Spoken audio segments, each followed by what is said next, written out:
Welcome back to day 2. I just wanted to say thank you all for selecting our session today. We're really excited to share the details about a program that we are very proud of and very passionate about, and I hope that you learned something today because we're excited to be here. Like Judy said, we're from the Pocono Mountain School District, which is located in Monroe County, Pennsylvania, and we're here right now representing 2 schools, Pocono Mountain West High School and Clear Run Intermediate School. Our mentoring program is between our high school and our intermediate program. My name is Courtney McClellan, and I'm a school counselor at the West High School. I'm Jennifer Albert. I am instructional support at Clear Run Intermediate School. And my name is Marcy Bear, and I am a special education teacher at the West High School. Okay, thank you.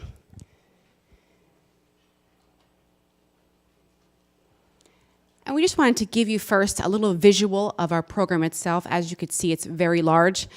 In this picture, we have most of our Big Panthers here, which is our high school students, and also not all of the intermediate school students, but a lot of them are here. We just took this a couple weeks ago when they came to the West High School for a visit.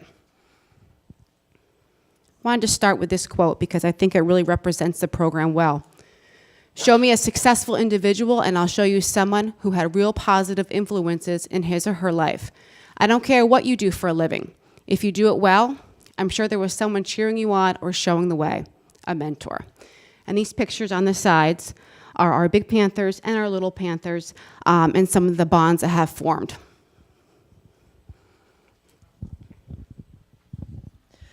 So a long time ago, we had really thought about what we could do to help create that bond between our high school and our intermediate school students. And we felt that our intermediate school students would really benefit from having someone to look up to. And we'll get more into demographics and different things, but a lot of them need that extra person in their life to really make a difference.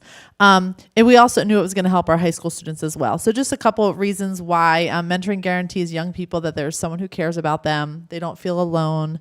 They're fostering relationships, and obviously it's changing and improving their lives. As we've now in our 3rd year of this, we've realized that it's not only changing the intermediate school children's lives, it's changing our high school students' lives as well. Just some statistics, girls with a mentor are 2.5 times more likely to be confident in their academic performance. Boys with a mentor are 3 times less likely to suffer peer pressure and anxiety, and 2 times less likely to develop negative behaviors. A mentor increases a student's likelihood of attending college by 50%. Teacher mentorships nearly doubles the odds of a student attending college. Youth in a mentor program are 46% less likely to use drugs and 27% less likely to use alcohol.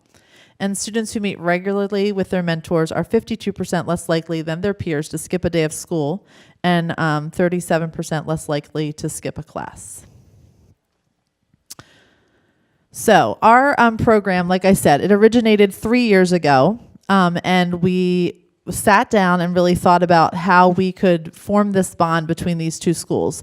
Our schools are approximately 10 minutes apart, so we had to start thinking about the logistics of how we could make this happen. So when we first started it, it has changed a lot over the past 3 years.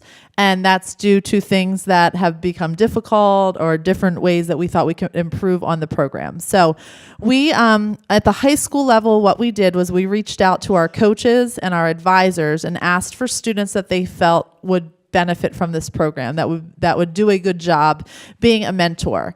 At that point, it wasn't all the best kids. So it wasn't all our top-notch kids that had perfect behavior. Some of the coaches actually chose some kids that at the high school level that actually had some behavioral difficulties, but felt that if they were put in this leadership position that they might rise to the occasion and do great things.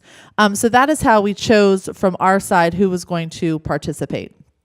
On the intermediate school side, they reached out to the teachers and asked for a list of students that they felt could really benefit from having that extra person in their life. And it might have been a student that was struggling behaviorally. They might have been struggling academically. They might have had a parent out of the picture because of death or incarceration. Unfortunately, that happens a lot in our school district. So it might have just been a list of students that they felt could really benefit from having that extra person in their life. At that point, then we met together as a team and we tried to match up these kids the best that we could. So, we were over at the intermediate school. We would sit there and they would say, this is a real strong boy. He's athletic. He's into basketball. We matched him with one of our varsity basketball players. And that ended up being one of the best bonds that we had. This kid is very quiet, very shy. We tried, if we felt that a girl with a girl, a boy with a boy, we tried to do that as much as we could to really match them up the best that we could. And it was a process to figure out. But once we matched them up, we were able to get over there and then start the program.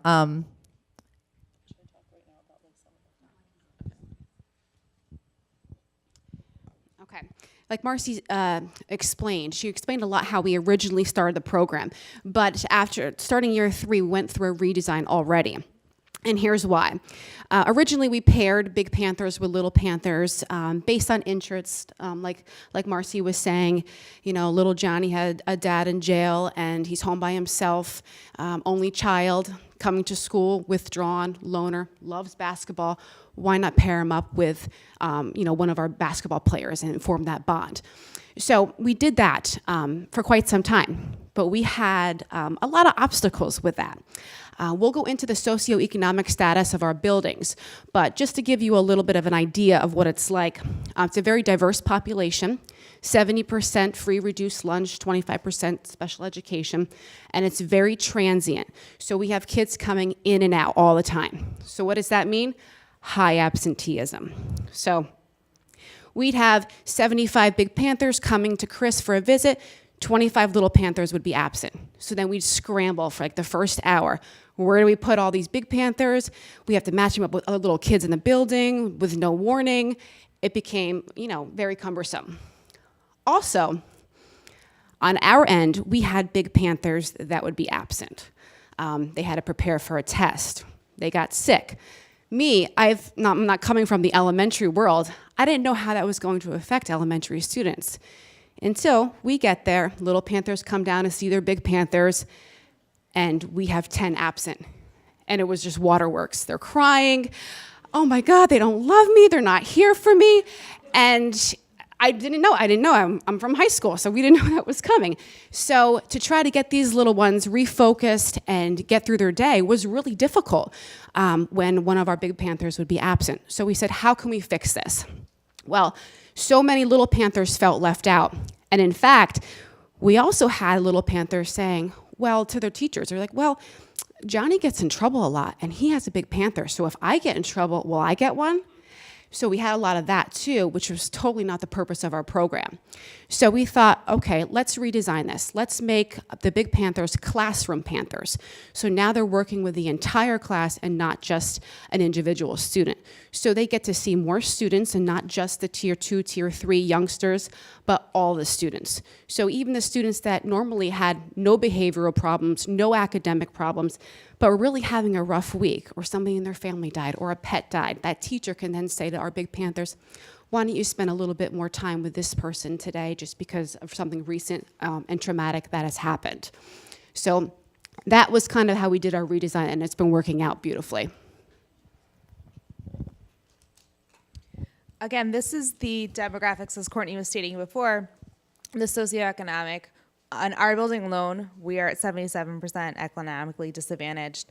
We have 6% ELL learners, which is the Puerto Rico disaster. We had a lot of students come in from there, and our special education population is just around 25%. So those students need a lot of extra help.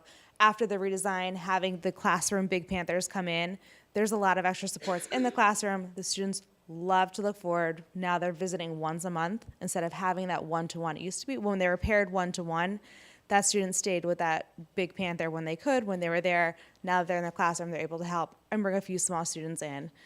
The West High School, from where they're coming from, are also, the statistics and demographics are the same. So they're helping each other. It's a reciprocation. The students, again, through the process of picking and choosing who's coming and who's being paired, it's helpful on both sides. You don't know what's going on at home. We don't know what's going on behind closed doors at our own homes. These students are all benefiting from this program. Do you want to do this? Who's doing this section? Yeah. Okay, the selection process of the Big Panthers. So Marcy went over a little bit how we selected the first year. We reached out to coaches, advisors. They weren't always the strongest students academically and behaviorally.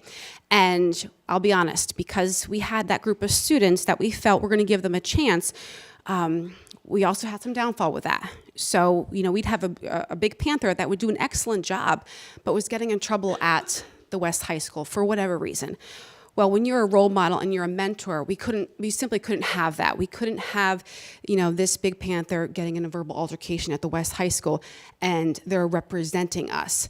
So we really had to change the selection process. And today we are really looking at things like attendance, because like I said, we don't want students not coming to the Clear Run Intermediate School when their little Panthers are expecting them. Academic performance, because we are really trying to instill in these youngsters the importance of academic performance. So we're picking those students that we know are strong academically. And of course, behaviorally. We want to teach our youngsters, and it's also important to note that Clear Run Intermediate School is a feeder school for us as well. So if they can teach them some lessons earlier on, eventually that will be helpful to us as well. We have an example application, and then we'll go back to this slide.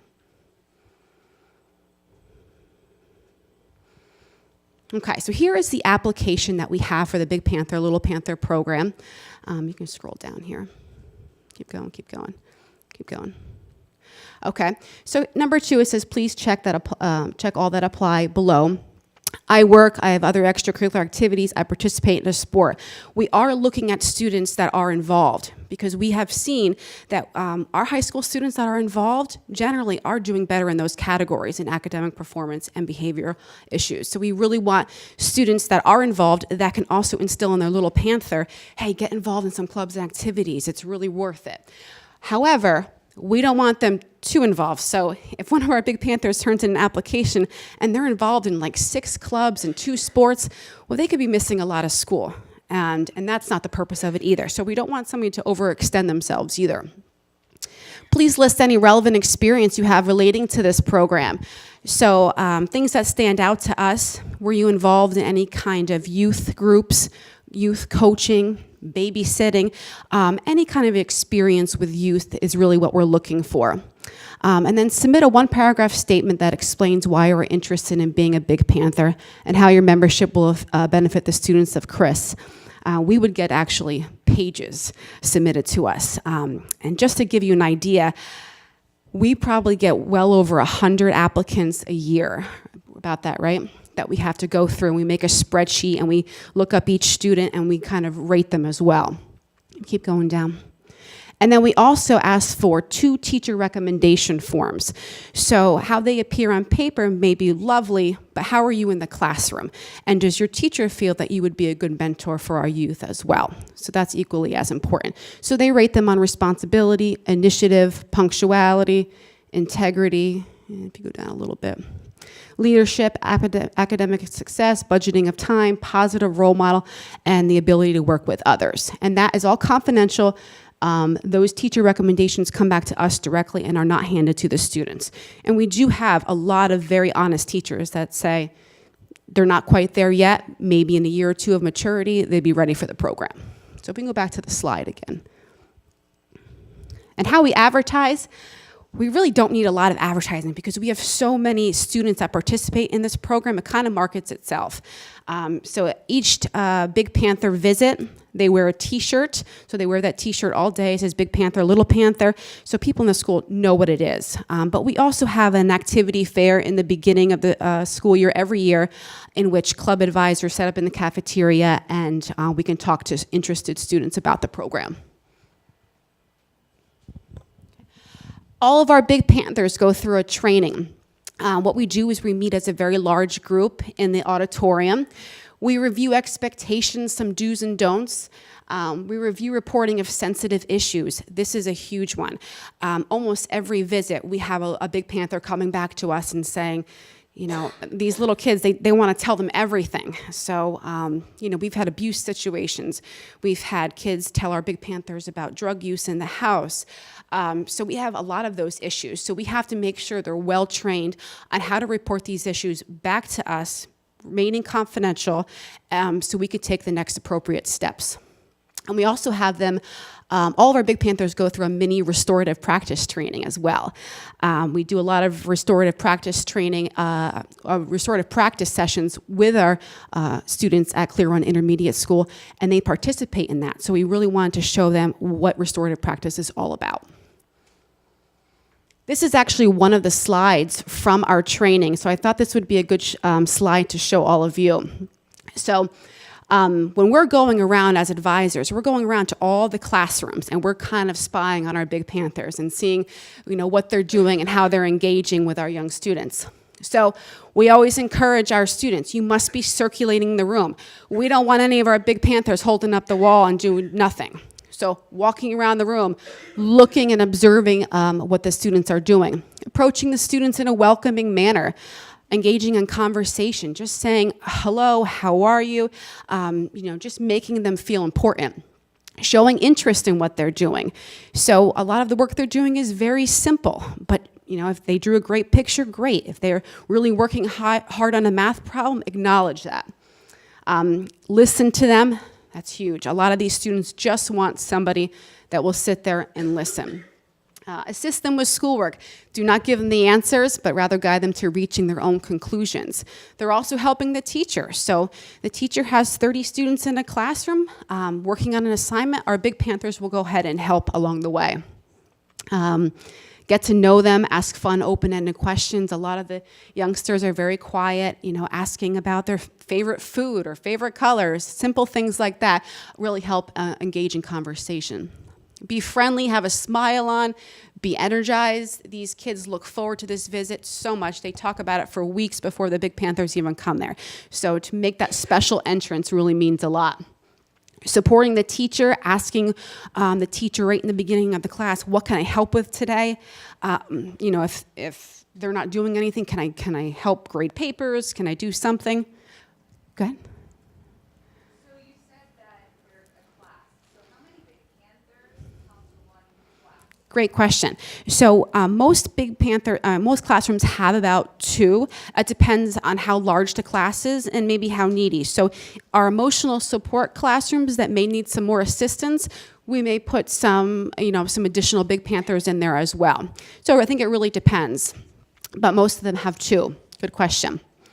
Always demonstrate pride. That's our matrix: prepared, responsible, involved, dependable, and empathetic. And this one is something we have to reinforce all the time. Act as if you're following the same rules as the West High School. So they go to a different school and they think they can wear a hoodie. No, you can't. You are a role model. You must be in dress code at all times. Things not to do. We do not allow our students, when they have 2 or 3 Big Panthers in a room, they shouldn't be standing next to each other and conversating. It's all about these little kids. So that's something that we always point out to them if we're going around the classrooms. Don't sit and talk to one another. Look bored or uninterested. As you know, some of this stuff that they're learning about could put them to sleep, but we want to make sure that they are alert and they are paying attention. Don't only work with one student. Make sure they circulate. Never discipline the student, so you can redirect, but we tell students, you cannot say, you're talking too much, you need to go out in the hallway, stuff like that. That's up to the teacher, but really kind of redirect them. We teach them appropriate ways to redirect. Absolutely no cell phones, and of course they can't leave that classroom without permission.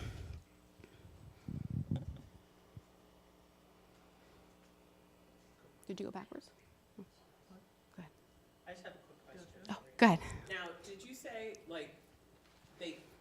can they work with an individual student? Like, if you said, if the teacher directed to them, Absolutely, yeah. Having a hard day, could you take them and talk to them? Absolutely, yes. And a lot of our Big Panthers will go and have a little pre-meeting with the teacher.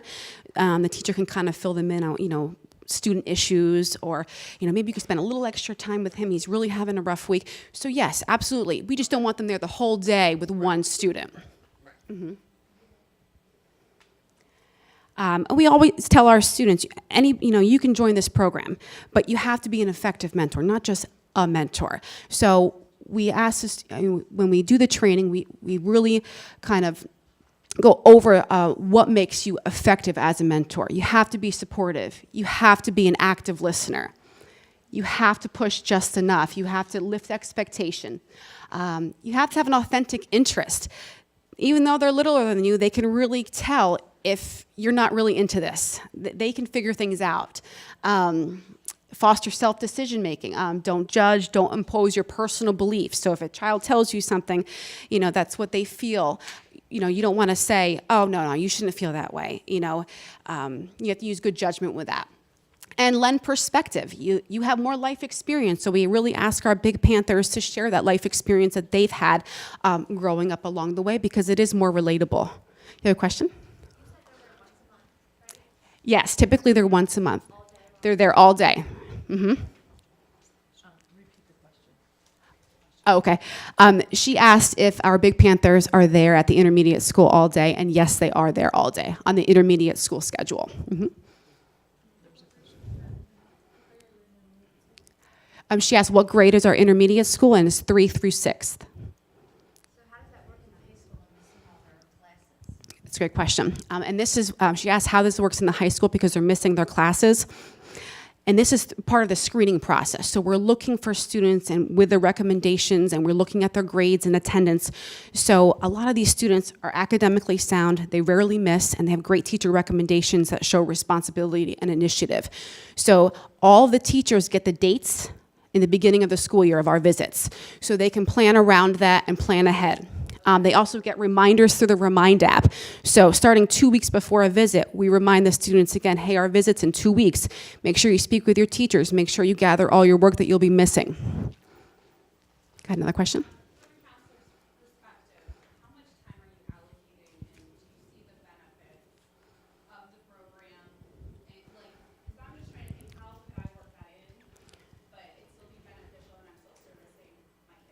Sure. She asked if we feel that is it beneficial, especially from a time perspective, and absolutely. And we're going to go into some testimonials here to kind of see the perspective coming from our Big Panthers, our Little Panthers, and our teachers. It doesn't take a lot of time to make these kinds of relationships. It doesn't take a lot of training. A lot of this is very natural, very organic. These relationships that are formed. So it's not overly time consuming. We know every day before, when we have our monthly visits, we regroup for the first half an hour with our high school students. We talk about what good things happened last visit, what things can we work on. We go there, we come back, and then we debrief at the end, things that we could still work on. So it's not overly time consuming, and it makes a huge difference.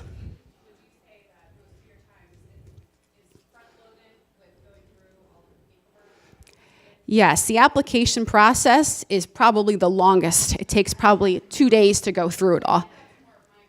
Yes. Absolutely. It is very time consuming. We kind of lock ourselves in a room where nobody can find us, and we go through all these applications and really filter it out to find our most, our most solid students. Great questions. Another question? How do we deal with confidentiality? As far as the little students interacting? Sure. Yes. And right, it's a great question. With confidentiality, absolutely. This is something that's very new to high school students too. They're like, this is a shock to them. As school counselors, as teachers, we hear this stuff every day. So even though we go through the confidentiality piece in our training, each situation is very unique. So when a Big Panther comes to us and tells us, somebody said this to me in class, we go through the process. What happens next? We can't tell them the follow-up information because that's confidential, but we say, okay, with this information that you reported to us, we need to do something with it. And here's who we need to contact, okay? And those teachers or that guidance counselor or that principal will follow a certain procedure. Depending on the investigation or the results of the investigation. And we tell them we cannot share the outcome. Nor should you should not ask that young student the next time you come, but just be a listener. And that's what we really instill in our Big Panthers. Did that answer your question? Okay. So kind of going off of that, is there like a confidentiality agreement that the mentors kind of sign that they don't go back in high school and say, oh my gosh, I heard this Yes, there is. That's part of our training as well. They agree to, not impose their personal beliefs. They agree to tell an adult, tell us, and that they're not to share that information with anybody. Not a friend, not a parent, nobody.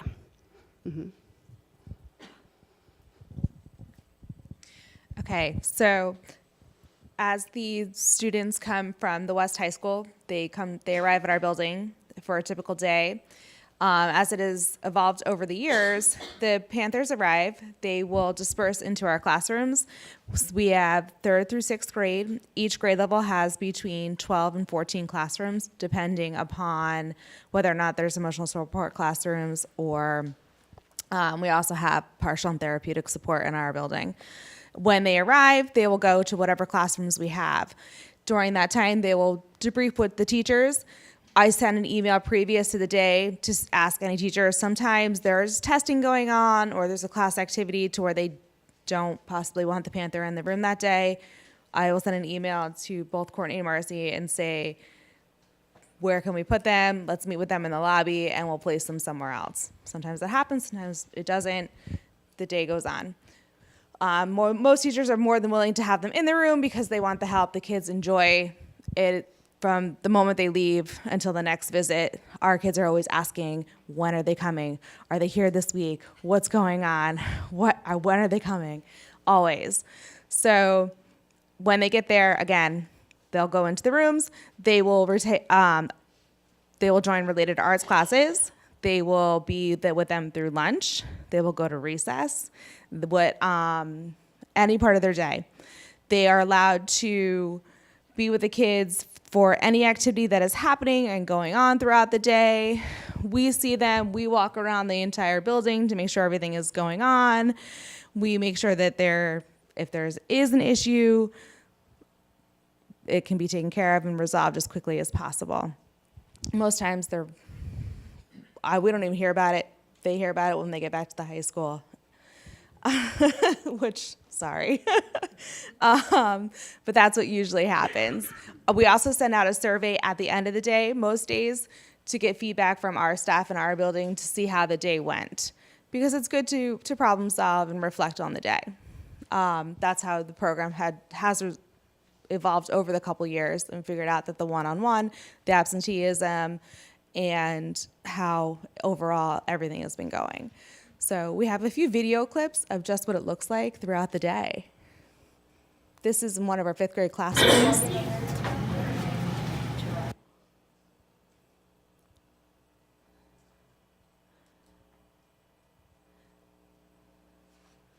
are all candid videos. Totally, they don't know they were being videoed. This is as we were popping in. She has pink glasses, you know.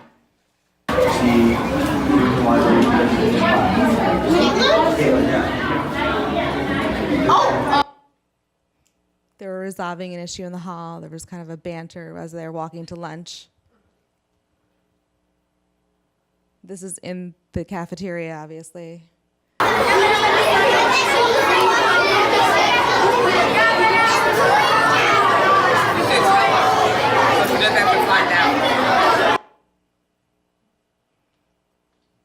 normal, natural conversations that they're having. Yep, they join right in. They become part of their day, and they blend within the classroom. Sometimes you don't even know who's the Big Panther and who's not, because they're just right in the room. And they attend all of our activities and events. Throughout the month, we have end-of-month rewards with PBIS. Those are the days that we usually try to have our Big Panthers come down to be with us. The first year that we did do the program, we did a meet and greet, because that's when we paired the students together one-on-one. This was the meet and greet for the first year, when they first met who their Big Panther was. These were our high-profile, more students that needed those, the students that we felt that we chose in our building that needed that extra support. And this was 3 years ago. This is our first year, and we did a little, here's who your Panther is, who's your little Panther, and we had cupcakes and juice, and then a little bonding session. So that's from that first meet and greet. And then each year we have 2 large events. We have a kickoff event, Pride Day event, and then end the year culminating event. So these are just some pictures of what the Big Panthers do. They will play the activities and games. We have food events, popcorn, snow cones, face painting. The bottom right-hand corner, we did a rock mural, so they helped create their rocks, and then we have a big pall out in the back. When that was kind of like the first thing came out where everyone was painting their rocks with a little message. So our Big Panthers helped with that. We also did thankful pumpkins. They did a hand. Marcy came up with this really cool craft, and Courtney wants to point out that it's grits and potatoes and all the thankful foods during Thanksgiving that he was going to be thankful for, as well as his Big Panther. Down our hallways, we have these really incredible art murals that were painted by when our old building, our school's redesigned, they came back and restored the murals. So that's the Big Panthers helping their students touch them up. For PBIS, we know that funding is low, so we decided that we should do a Pasta for Pride dinner to bring in community support. When we did that this past year, we had our Big Panthers serve pasta to our families. So the t-shirts that we were talking about, the Big Panther, Little Panther t-shirts, you can see in the picture on the top left-hand corner, all of the Big Panthers have that so they can identify who they are when they are in our buildings to the teachers. The Little Panthers, obviously, since they're not paired up one-on-one, no longer have them. And one of our original Little Panthers there had won a turkey tray basket. He was super happy. It was for Kalahari. And then that was the outcome of the event. So we had community outreach. We sent out letters, our principals, and we had a really great turnout. And it was a really good fundraising event for that evening. You want to talk about it? So we get to go over to Clear Run all the time, but we also thought it was important for us to bring the Little Panthers over to the West High School for at least a visit. The first year, obviously, they just paired right up with their Big Panther that they were assigned to. But now this year, because we changed it over to the class Big Panther, we had to be creative in the way we obviously couldn't bring over every classroom. So what they did was they did a criteria. The kids were selected if they had no discipline for the year and 3 or less absences. So it ended up being around 80 students from Clear Run that got chosen to come over. It was such a great day. You can see all the different things that we did. Down in the middle there, we had a meet and greet with the principals. They got to ask questions. They asked lots of great questions that I'm sure would have made some of you chuckle. We sent them into, on the top right there, they got to go into one of their classes. So third period, they went into the class. Our teachers were aware they were coming, so they tried to plan some activities that they could participate in. In the middle there, we did give them a tour of just the main hallway and the main areas in our high school. They got to eat lunch in the cafeteria. We did divide the cafeteria off that day, and we went in after all our kids were kind of through. They got to eat lunch in the cafeteria. And then all the other pictures that are in the gym, our great student council at Pocono Mountain planned it was called Clash of the Classes. Our kids do it. They planned a mini version of that. So we divided our kids, seniors, juniors, sophomores, freshmen, and then the person they were paired with, each of them were paired with one kid. They went through and they played all these games. Every kid got involved. All the kids, both high school and intermediate school, just said it was incredible. My son actually goes to the intermediate school, and he was one that met the criteria, and he came home and said it was the best day he ever had. So he just said it was so great to be over there and to experience that with all of them. Okay, just because of time, I think we have about 10 minutes left. We really want to get to the videos. These are all on our presentation online. I'll just read one of them here. These are testimonials from teachers and guidance counselors. I'll read the second one. All I can say is how blown away I am, or of how... All I can say is that I am blown away at how well our RI rooms went today with the help of our Big Panthers. They were able to share real life experiences and situations that have personally been in with our students, and it really hit home. They shared things like losing scholarships due to getting in trouble, being benched from sports games because of grades, in-school suspension experiences, just to name a few. There is not an adult in this building that could have left the impression these older students left here today. Our kids truly look up to them and are beginning to realize that it's cool to always do what is right. I'm feeling very proud to be part of such an amazing program.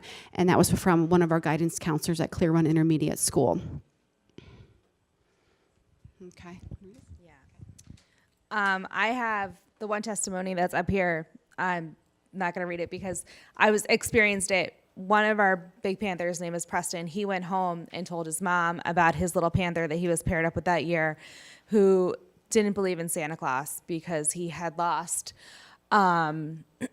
his dad that year, and he told his mom that he needed to go and buy presents. It was the day before Christmas break, and we were all standing in the office for a dismissal, and his mom brought in presents that Preston used his own money for to buy his little panther presents, and we had to call him down, and he grabbed the bag and said, "Santa's real."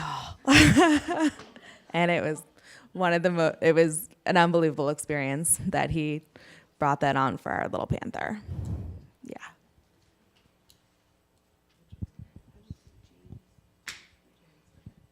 We might not have time for all of them. This is one of our Big Panther testimonials. This is a Big Panther. He was the one that was also in the hallway while one of the students were bantering. I'm part of the Big Panther Little Panther program. So with the Big Panther Little Panther program, what I do is I go into classes and help students that really need the little push that they deserve when it comes to academically and behaviorally. When it comes to some of the students, they have some problems like talking or being rude or disrespectful. And what I do is I get on a personal level because I never had a person to get on a personal level with me until I got into the high school. So I want to show that into the little kids so then they know that there's someone there for them. Like they don't have to rant out and get mad or get upset. They have somebody there for them. When it comes to academically, we're there to help the teacher out with some passing out papers and stuff like that. And if they have any questions or anything like that, we are always there to help them when it comes to academically. Some of the kids that I work with are bullying and stuff like that, so they're really all grouped up into this classroom of kids that always had bad behavior. And most of the students, when they come up to me when I have a personal talk with them, usually say that they don't have their families home or they really don't feel loved at home or something like that. And I just feel like I'm there. My purpose going there is to show them that there is somebody who do love them and who do care about them and who knows that if they pass and they do well in life, that they're going to be happier that they knew that they have someone like me in their lives.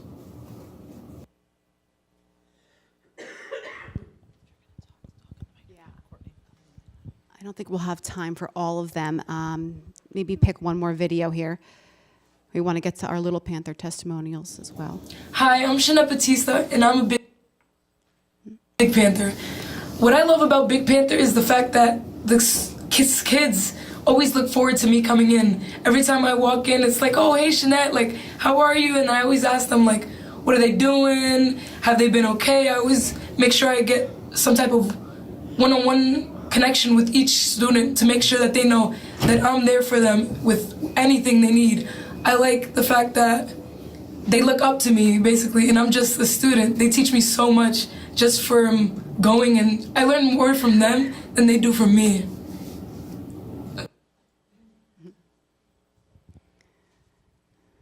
So then we have 3 videos from the middle one, from our Little Panthers here.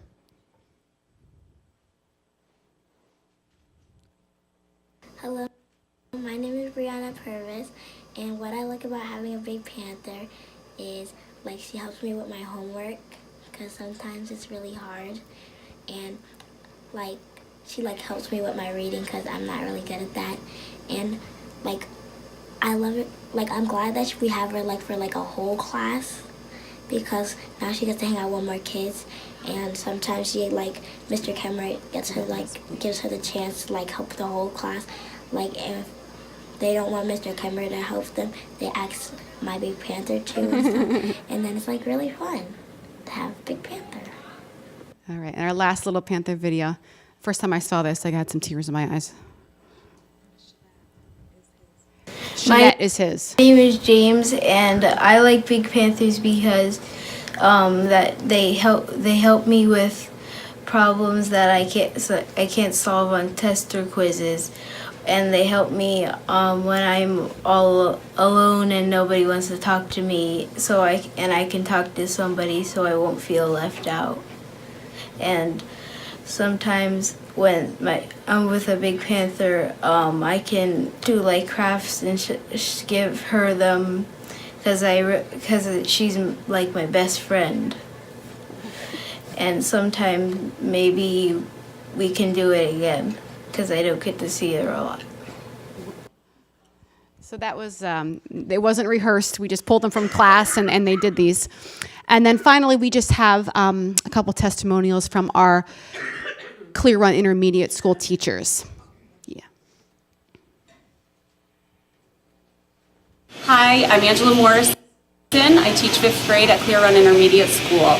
The Big Panther program was implemented a little differently this year, and for me as a homeroom teacher, I personally saw many benefits. All of the students in my class this year were excited to have the Big Panthers come.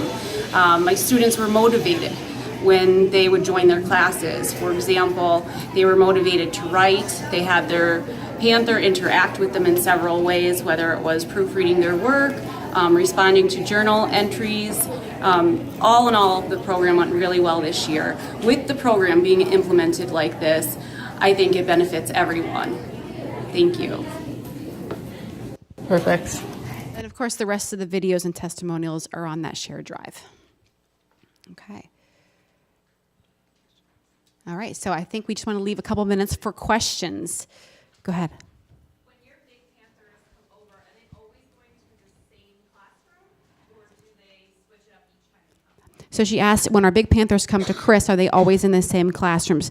Generally, yes. However, when a teacher is doing an activity or they're testing and they don't think that it would be appropriate that day to have a Big Panther in there, we look and we consult with Jen and see, where do other teachers have needs, and we place them accordingly. Does every teacher technically have a Big Panther? Pretty much, yes. Yeah.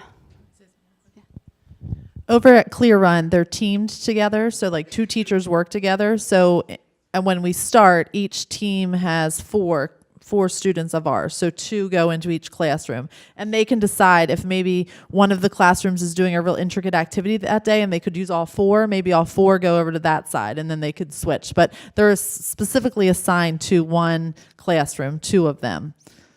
They stay with that classroom. The Panthers will stay with that homeroom teacher. The classes switch because they're divided by the classroom teacher teaches English language arts or math, and the Panthers stay with that specific teacher all day, and then the classes will change. They don't change with the classes.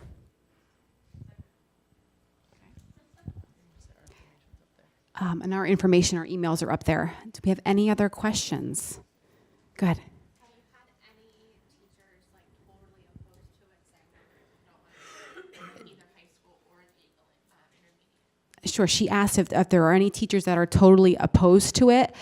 I'd say yes. I mean, I think we always have those teachers that, that just, don't really feel the need for new things or they don't want to try it out.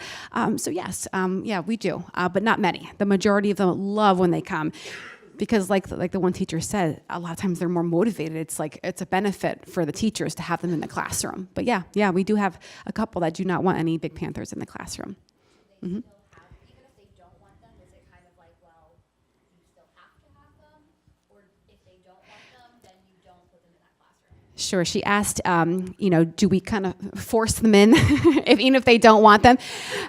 We do and we don't. I mean, it really depends because if we feel the teacher's really going to be resistant to having them in, I mean, are our Big Panthers really going to get the kind of experience that they should?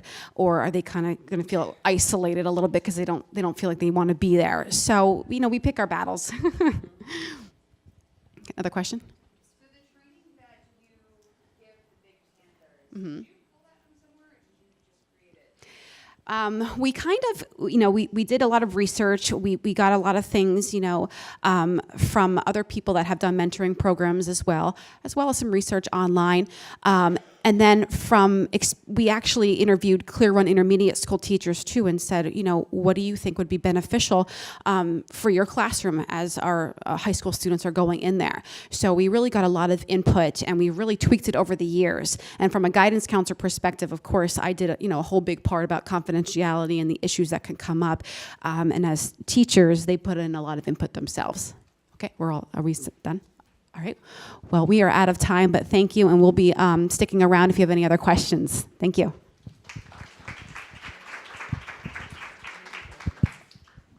Hi, everyone. I'm Natalie Serafini. I'm here from the Keystone Central School District. I have a Prezi for you, and unfortunately the clicker doesn't work, so I have to stand here. I thought maybe it would, but it didn't.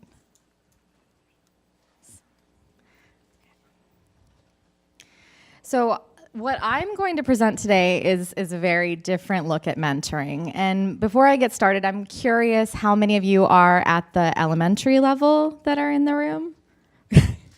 So the design for our program is more geared towards elementary, but I'm going to try to present the foundation for some mentoring programs and some of the evidence-based programs that are in existence so that everyone who leaves here could take the model and create your own program based on the model. So just a little bit of background about me. I've been working as a school counselor or a behavior specialist, a little bit of both, since 2007 and 2008. I have worked with over 3,000 students. I, for a while, had a caseload of children with autism and also teenagers with bipolar disorder.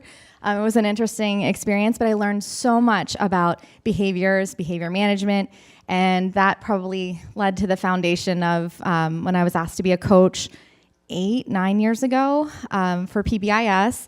And I am really excited that we were recognized for fidelity at all 3 tiers this year. We've been, trying to grow our program over the years, and I see Dawn Moss back here. She's been our facilitator, and she's been wonderful. So I guess I will kind of get moving with our program. I originally thought I had like a 20-minute slot, and I was like, I don't know how I'm going to get through all of this, but now it's expanded a little bit. So I will try not to bore you too much with some of the research parts of it. So PBIS, we're looking at, your tier 2 programs today. These are your group-based mentoring. If you're looking at group-based mentoring, you probably have already looked at your tier 1 data and decided that maybe there's some students who aren't responding to your tier 1 and they're ready for the next step. Also, we started to use the universal screeners. We use the student risk screening scale, and we generated a lot of data from that. And just to give you an idea, I don't have a slide on our demographics, but we have varied, the school that I work at, we vary between 250 to 315 students. It fluctuates. Our poverty level can be anywhere from 73% to 89% in a given year. And right now we're around 80% average. So I had 60% of my students identified as at risk, either significant or in moderate, through our SRSS. And we thought, that's a lot, So if you have a lot of at-risk students in your school, you kind of have to, what are we doing to support them and things like that. So we charted out our SRSS data. We looked at who was not responding behaviorally at tier 1 for externalizing, but we also really wanted to focus in on some of our kids with internalizing behaviors. And attendance has been a big focus this year. So we started to look at our attendance reports. They're not good. We are way below the state average for attendance. And at this point in the school year, and we've tried to do things, and we've put things in place this year, it's probably the worst year ever, too.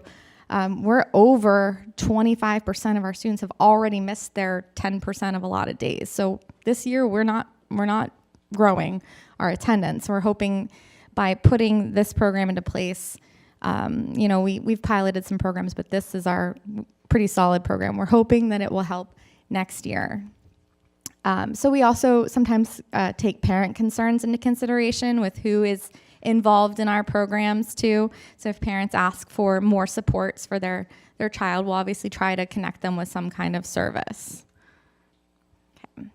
So, just like I talked about a little bit with our data, typically your PBIS is like 80%, or in the tier 1 level, 10 to 15 at tier 2, 5 to 10 at tier 3.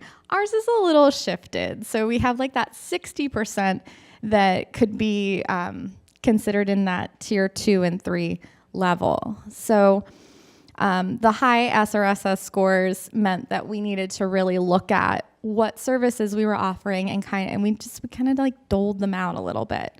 So we have kids doing different things. We didn't want to overlap services. We wanted to make sure if a child needed a service, there's something available in some form. So we've really expanded our tier 2 programs. And obviously we focused on attendance. So just to give you an idea, there are about 4 different check-in, check-out type mentoring programs that I've researched. So we originally called our program check-in, check-out. As it's evolved, we don't really use this model anymore. But check-in, check-out was designed for externalizing behaviors. And this system is to try to intervene before the problem or before the behavior becomes problematic or chronic. It is supposed to be a short-term intervention, and there's continuous evaluation through your PBIS team looking at data. So I want to say every 2 weeks you should be examining data if you're using this model. It's combining pre-correction with the active monitoring to decrease your externalizing behaviors. So the programs could be, monitoring, providing the students with feedback, it's positive reinforcement, and there's also the home component to it. So the program steps are that this would take place between the student and the mentor. Every morning there's a check-in. The student goes to the mentor, and they are provided with their daily progress report, or they would bring it home from the night before. And the progress report is like a piece of paper that they go over. It has specific behaviors on it. It has a target goal for the day. And then the student then takes that piece of paper around with them, and they provide it to their teachers or their teacher if they just have one, or multiple if they have to go to itinerants and things like that. And they get feedback on that. And the teacher should be, providing positive reinforcement to them and, recording things on their sheet. Sometimes we just call it a point sheet or something too. At the end of the day, the student then takes the paper back to the mentor, and they go through the day, they talk about the goal, and they provide either positive reinforcement or reward, some type of special thing at the end of the day. And then the student takes the paper home to be signed, to go over it with their parent, and they return it the next day to their mentor. So that's basically a check-in, check-out in a nutshell. Wrong one. So then there is a program called Check, Connect, and Expect. This program actually combines Check and Connect with behavior education program. And the focus of this program is more on establishing the positive relationship with at-risk students. So in this program, your mentor is really supervising. You're going to provide feedback with the student. You're really problem solving. It's just the focus, I think, on this program is more on that mentoring relationship. But they also utilize that DPR, the progress report piece of paper. So the check part of it is the monitor keeps track of the data, and the connect is the focus on that mentoring relationship. So it's very similar. They check in and out with their mentor. They have the daily progress report from their teachers, and there's the positive reinforcement from both teachers, the mentor. But there's also like that problem solving component to it, since it's focusing on the relationship. So now our program at Dickey Elementary, we wanted to help students with both internalizing and externalizing behaviors. And we don't like pieces of paper. I don't know about you. We don't like tickets floating around. We don't like extra papers. Our kids don't want to carry it. They'll rip it up or it'll get lost, things like that. So we started using Class Dojo 6 years ago, school-wide now, 5 or 6 years ago. We set it up for all the classroom teachers, How many of you actually use Class Dojo too? Okay, so it will be a little more familiar to you. If you don't use Class Dojo, it is our tier 1 incentive system. It's how we keep track of things. We do not use tickets in our schools, so I'll kind of get to that too, because it's important to be able to review your day. So we use the Class Dojo to track the daily progress in place of the piece of paper. And the most important characteristic of our program is focusing on the positive mentoring relationship between, it's not just teachers, like any school staff. Any school staff can be a mentor in the school. But we really want to have a good relationship. So we take time also, like the program we just heard from, to match the mentor. So kind of like their original program where they wanted to match the student based on their personality or someone they felt comfortable with. Or like we have like boys that like basketball. We have the varsity basketball coach. He's one of our teachers. So he gets some kids every year. So our program, in order to, really try to look at putting a model in place that's going to work. And I also will share I am getting my doctorate, so I'm really trying to like develop this as a program and look at evaluation for it. So what everyone can leave here with today is you can take back a logic model so that you are able to put together a program in your school or building.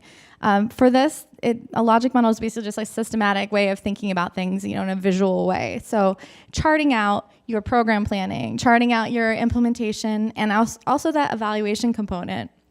Because how are you going to know if it's working? So stage 1, your program planning, is just kind of that flow chart to work through what's going on already, like what are our problems, what are things that we have that are needs in our community, what are some of the things that are going well, like what are our assets that we can focus on, what are our results, like what do we want to see happen, and some of the influential factors. These are both positive and negative. If you have resistant staff, that is an influential factor.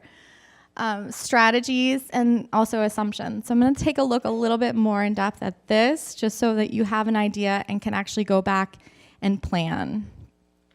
So if you're looking at the problem or issue, I don't even think you can see that very well. So for example, these could be some of the problems that you would look at: negative school climate, poor attendance, low academic achievement, problematic behaviors. And for our school, it was more than 50% of the school identified as at risk. And so some of the community needs or assets are the focus on improving attendance has been like a district-wide push. So it's part of our improvement plan. We also have, as a need, we have very, very few mental health supports in our community. I'm not sure, it just seems like they're decreasing. We have 0 availability for BHRS services. 0. The waiting list is ridiculous. I had children waiting for beds this year for inpatient. It's just there's just not enough support for mental health out there. So we have to try to think of things that we can do in our schools to help support children. We want to look at your desired results. So what do you want to see? We want to increase our attendance. We want to increase academic achievement. We would like to decrease the problematic behavior and connect our at-risk students with some type of service or support, and also have a positive school climate and culture. So influential factors, parents, they're pretty influential, if they're supportive or they're not supportive. Possible problems with bullying, can influence our students positively, negatively. Teachers who can make positive connections with students. Obviously, that's a positive. We want that.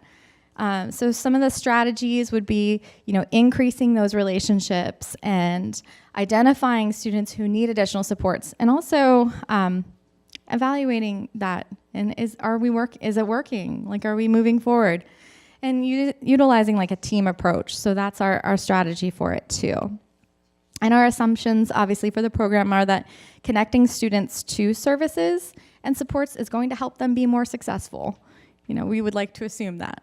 So students who have problems could be more likely to communicate those problems to their mentor, and then their mentor can try to help address the problems. And if students feel like someone cares about them, Maybe they will be more likely to come to school. So for your program implementation, I'm not going to go too far into all of these things other than you need to, if you're using the model, identify your resources, the specific activities for how you're laying out your program, outputs, or outcomes, and your impact. So kind of your shorter term goals, your longer term goals. Outputs would be just like specific data. How many students do you have participating? How many students are increasing? Are they increasing in attendance, and how many? So it's like quantitative data. So I know it's so little and you can't read that. So resources would be like your attendance reports, your grade reports, class dojo, setting class dojo up, things like that. Just things that you have. You probably want to get some incentives in place. You have to decide what type of reward system you're going to use.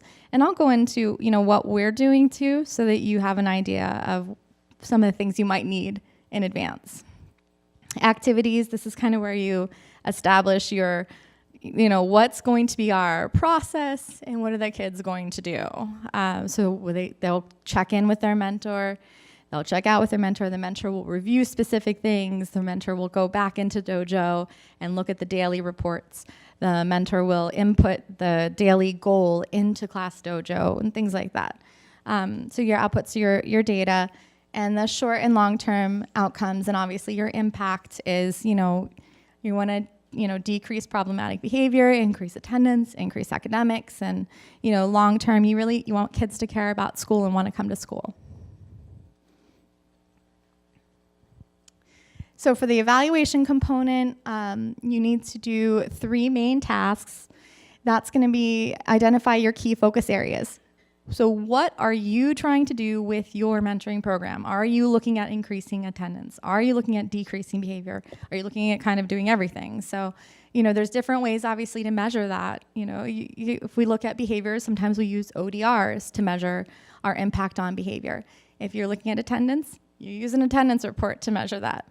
So it's just kind of identifying your key focus areas, because that's going to determine how you evaluate it.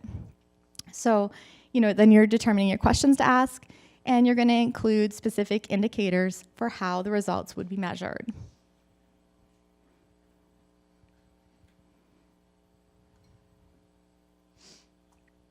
So getting started. So if you're going to, get your program up and running, you want to determine your selection criteria for your participants. So are you going to use their scores on your universal screener? Are you going to use the kids that get a lot of ODRs? Are you going to, use your attendance data? It just kind of depends on what your selection criteria is going to be for your program. So that's something that, when you leave and you go back and you work with your team, if you want to put this in place, you got to decide, how are we going to choose our participants this year? You can generate a list of potential mentors and secure their agreement. So you don't want to force somebody to work together. You want your staff to be on board with it, because for this program to work, ideally, we try to match one mentor to one student, so they have that one-on-one time. I have 10. So I have a group session every morning. They all come rolling in and they just sit down on all my chairs and get out my putty and all kinds of stuff. So it is a group-based program, so you can load them up too. But you want to have their agreement and have that special connection that they're going to have with the kids. You're going to determine your budget. You if you're going to have rewards for this, and we have some pretty cool rewards, you're going to need some money. And I don't always like to use the Bank of Serafini to fund all the rewards. Sometimes that happens. So then you're going to interview your students. I interview the students individually. I talk to them about the program. I kind of see if they're interested in the program. Some of my kids, they're really shy. They're not sure about it sometimes. They're like, I don't know if I want to do that. And then sometimes I'll try to keep them for a little bit until they get familiar with what it is. If they are really resistant, they do not want to participate in it, I won't do that. We'll do something else with them. They might do lunch bunch, instead of the mentoring program. And then after we have the kids' agreement, they want to participate in it too. We'll start to match them. I usually ask them, like, which adult in the school do you like? Is there somebody that you connect with that you'd really like to work with? And they usually tell me, and thankfully, I'll get a couple because I'll be like, everybody will say like Mr. Bardo because he's the basketball coach. So I'm like, who else would you like? So maybe, is there somebody else? So then we will set up a mentoring class in Dojo. Let me see here.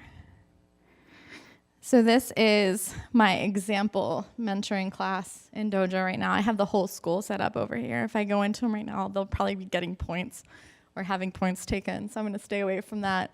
But I just kind of gave some example students in here, and if I want to give them points, then you click on their avatar, and here's the ability. This is our check-in, check-out system points. So they get a point for check-in and a point for checkout every day. And then at the end of the day, we also have some other options. And sometimes in the beginning of the day, we'll give the positive transition point because, some of our kids will cry coming in and they don't want to come in and they're fighting their parent and we're trying to get them in the building. And if they come in with no tears and on their own, sometimes they get their bonus points for that.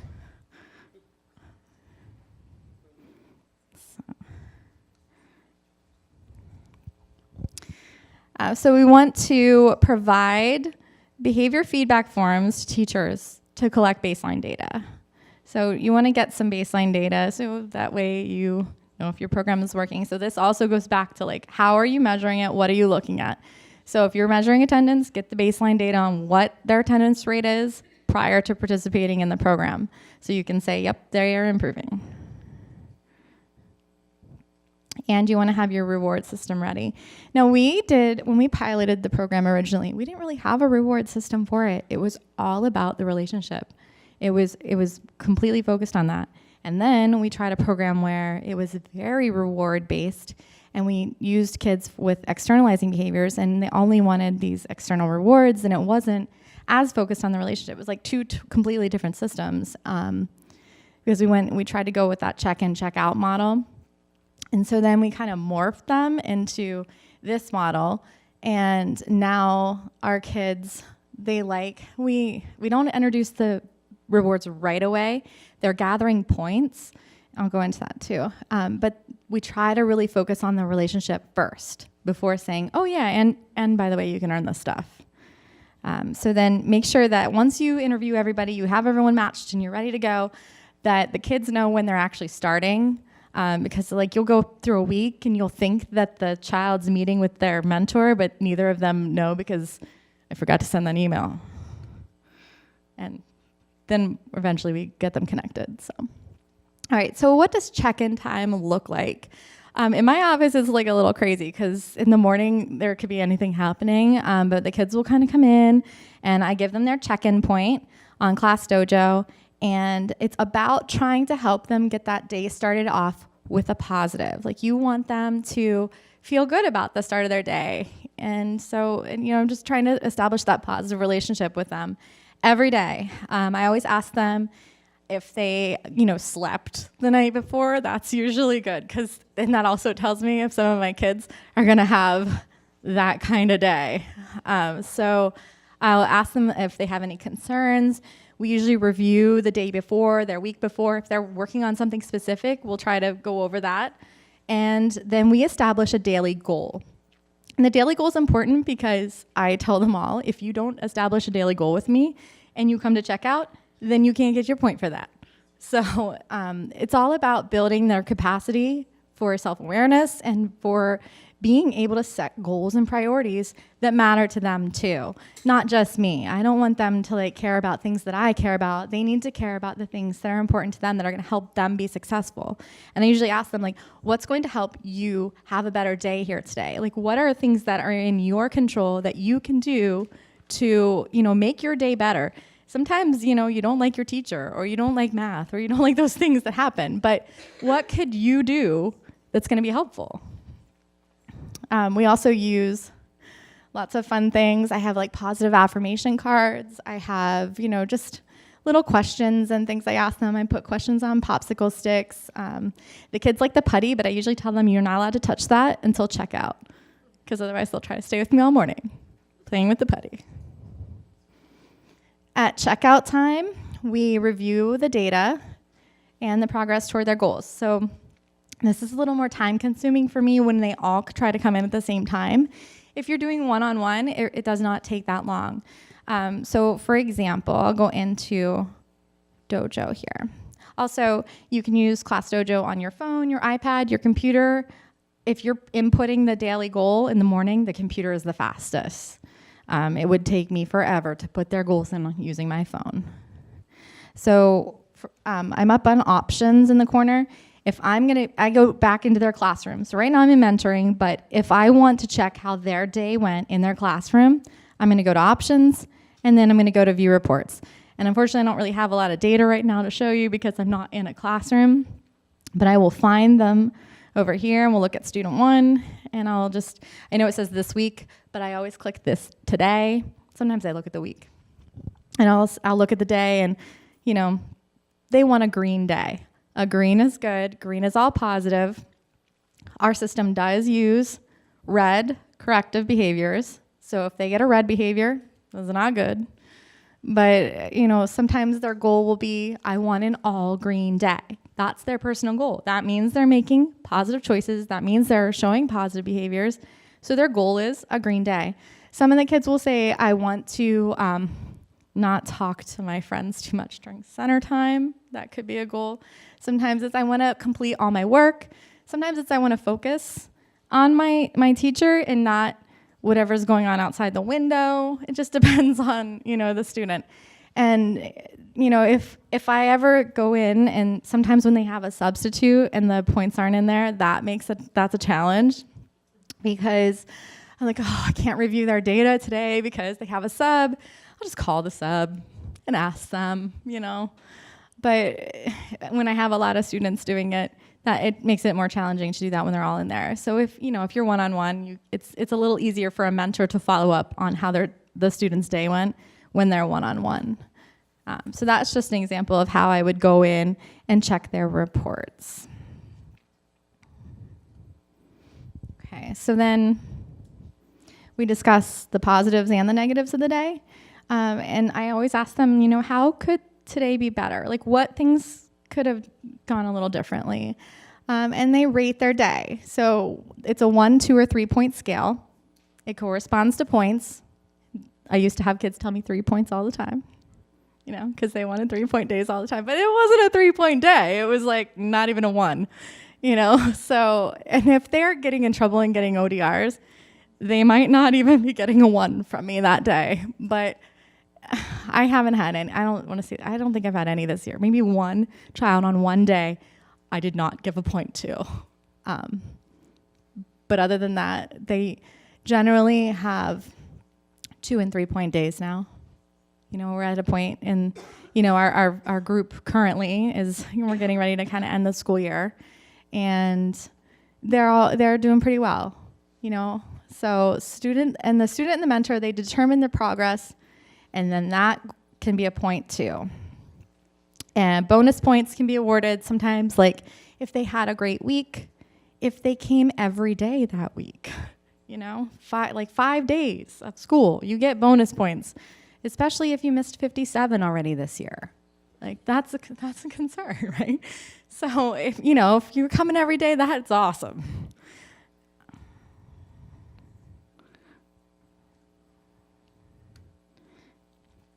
All right, I kind of went over what that looks like. I didn't know if I was going to have access to that to show you. So now the incentive part of this is our behavior bucks and the rewards. This is the part the kids love. Their dojo points in this system. So I have that mentoring class set up.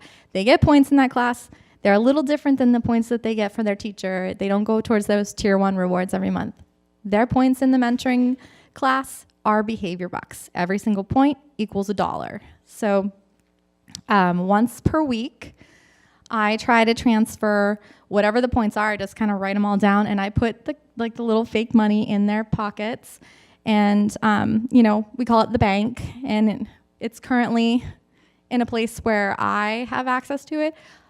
It was really important for me to kind of set up this system so that we could infuse some career development into it, and the kids could count their money, they could handle their own money and put their own money. And I had too many children stealing the money though from other kids, so I had to like stop that. So now it's a banker. I'm the banker, and we have a bank, and I kind of keep the money. So because I didn't want to figure that out anymore.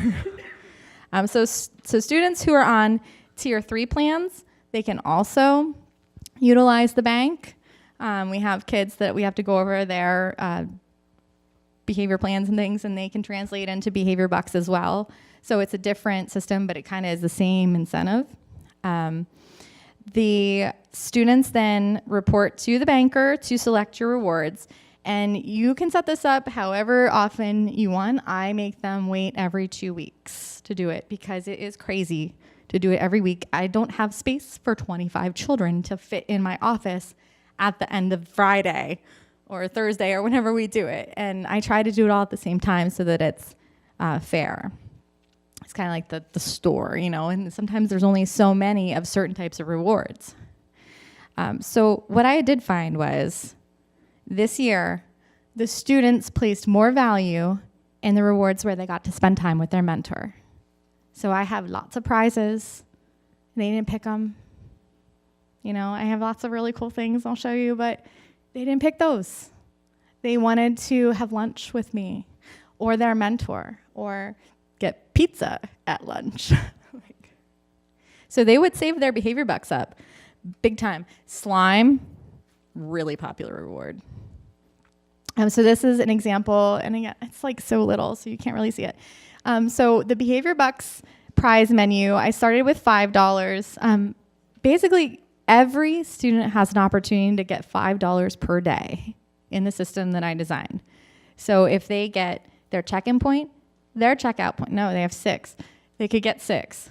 They have did they meet their daily goal? And they have a 1, 2, or 3. So they could get up to $6 per day.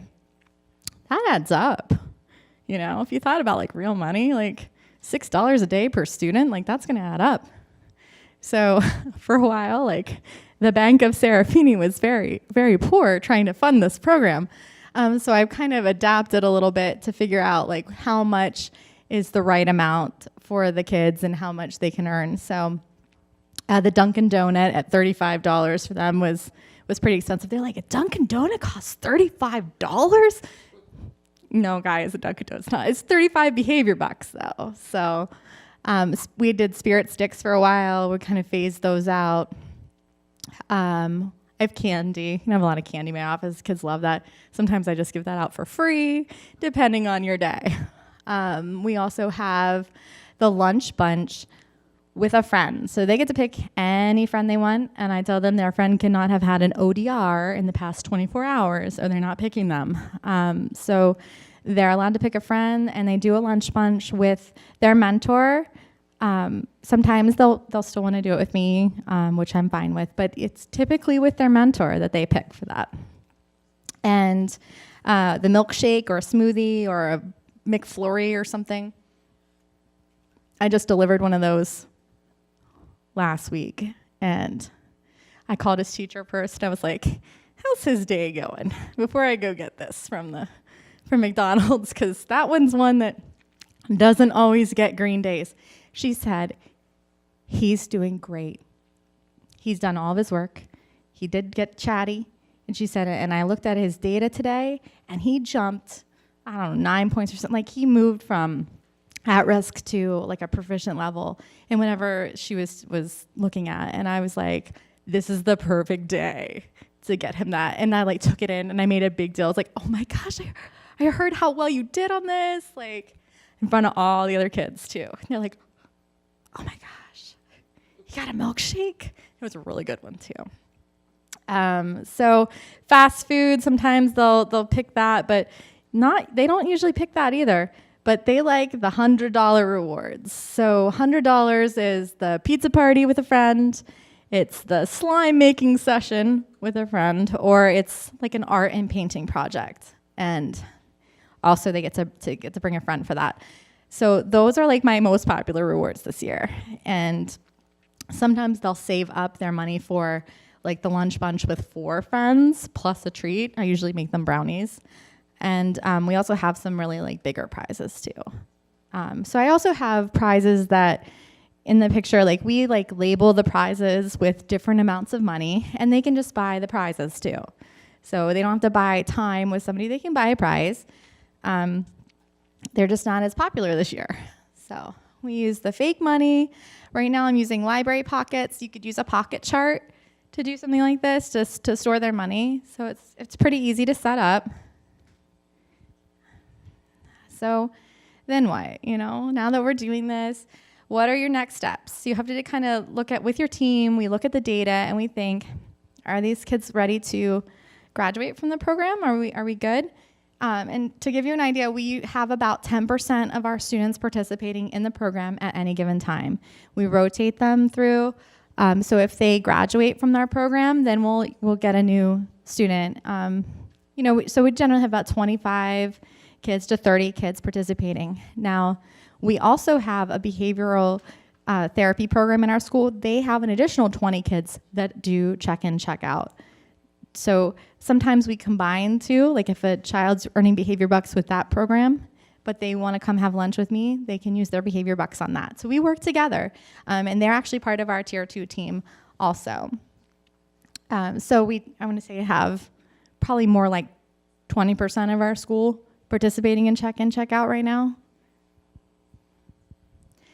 We always ask the students about their experience in the program too, to determine if they're ready to move on. We had a couple kids graduate this year, and all they wanted to do was earn a couple external rewards, and then they were good. We try to make a decision together on what's going to happen. If they need another referral, they might need a lot more support than what our mentoring program can do. And I have some right now that, like I have one girl who, she came out of 2 different placements this year. I think maybe actually it might have been 3, because then she came to me. But she was inpatient, and she actually went to a residential program for about a month too. And then, and her only service is doing check-in and check-out with me, because there was nothing else available to refer her to. So I also meet with her, but that's, sometimes there's just not a lot of other services. But she needs more. She needs more than that. I have like one more slide, and I can do class. So, and our graduates of the program can actually help orient the new students to it. So sometimes my 5th graders that have done it, I'll have them like work with the 2nd graders that are just starting, like to understand where do you go, what do you do, and then they get them started. So, does this actually work? So once you determine your criteria for evaluation, then your Tier 2 team can discuss your data at your monthly team meeting. So our results right now are, we have about 10% of our students participating in the program. It's ongoing. 96% of the students increased their attendance. The one who didn't got her tonsils out, and then she got an infection. So she ended up in the hospital. So I feel like that kind of skewed that data a little bit too. And 92% of the students increased their academic scores. One student did need a Tier 3 referral and now has some additional services in place. And she's actually in a placement. So 3 students actually had stepped down from more intensive services, and they've had a lot of success in mentoring. Like my one that was, inpatient, she's doing so well in school. Not out of school, but in school, she is doing fantastic. And 100% of the students have reported positive experiences with the program. Some of the parents have commented that they feel like the mentor actually cares about their child, that they love it. Class Dojo has that parent component too.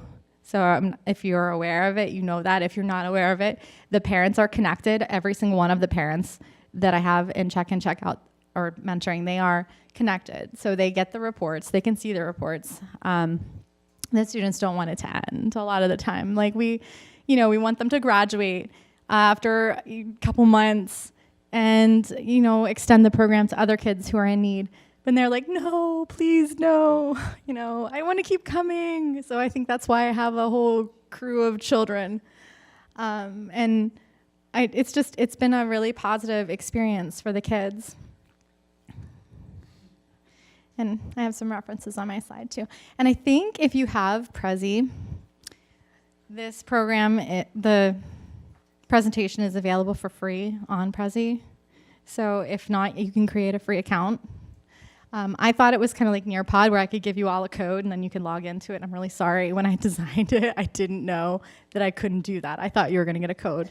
So I can also try to make sure it's that I give a copy to the PBS network, and they could post it on the webpage too. So, okay. So at this point, does anyone have any questions about the program? Yes.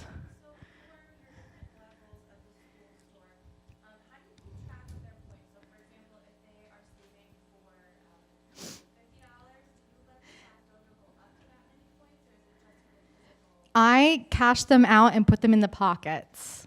So like I'll reset their bubbles. No, every week.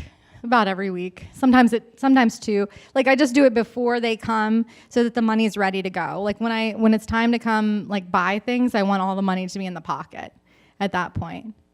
So it would be a lot to keep changing it out all the time. I mean, you could do the program similarly without Class Dojo if you're using a DPR sheet, and then just use behavior bucks and put their behavior bucks every day in a pocket. It's just, we use Class Dojo because it's our online data management system. So I can go back in and I can look at all of the points that they got for the whole month, and I can also check the check-in points and did they meet their goal for the day, to figure out a percentage on our students that actually met their goal for the day for that month. So it's just like our management system for it, but you could do it without that too. You're welcome. So we have check-in, check-out, and we're seeing with a lot of kindergarten friends. And unfortunately, the kindergarten teachers aren't checking in themselves with those students, so that their only check-in is when the mentor comes, and their only check-out is when the mentor comes back. So the DPRs are filled out, they can't tell us why they got a frown or why they got a smiley. So is there any solution to that problem? Oh. So she's wondering if, because kindergarten students don't know why they lost a point, or why did they do that thing. If you have detailed information on what happened, it's because you need it as a mentor, and because they don't know. I mean, they don't know why or he hit somebody. Why did you do that? Why did you do that? Yeah.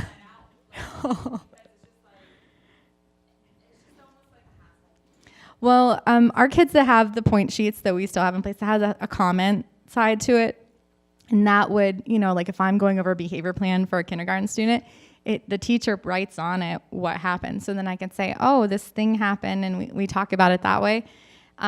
But you're right. Other than that, like sometimes the child won't acknowledge it and things like that.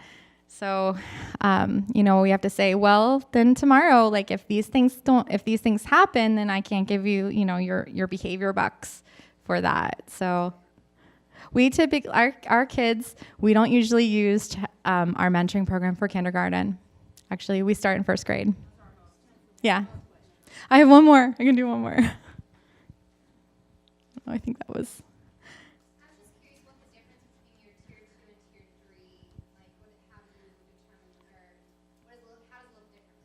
Okay, so she asked the difference between Tier 2 and Tier 3. So Tier 3 is definitely more individualized. So those students are going to have very specific individualized goals, and that's something that we use to plan with the teacher, usually the parent, and sometimes they have like additional Tier 3 services. So they have an IEP, or they have, wraparound support. They might be in our behavior therapy program, or they're in counseling weekly and things like that. So there's more things in place that are at an individualized level for that child, including that behavior plan point sheet. The behavior bucks system is just the only thing that's kind of the similar component. The mentoring program is more of our group total. So I think they're kicking us out because I think we're going to eat, right? Yes. So there might be a moment or two for other questions after we finish, but I do want to end on time. May we have a round of applause? Thank you. Those were two great presentations by our Pocono Mountain and Keystone Central School Districts.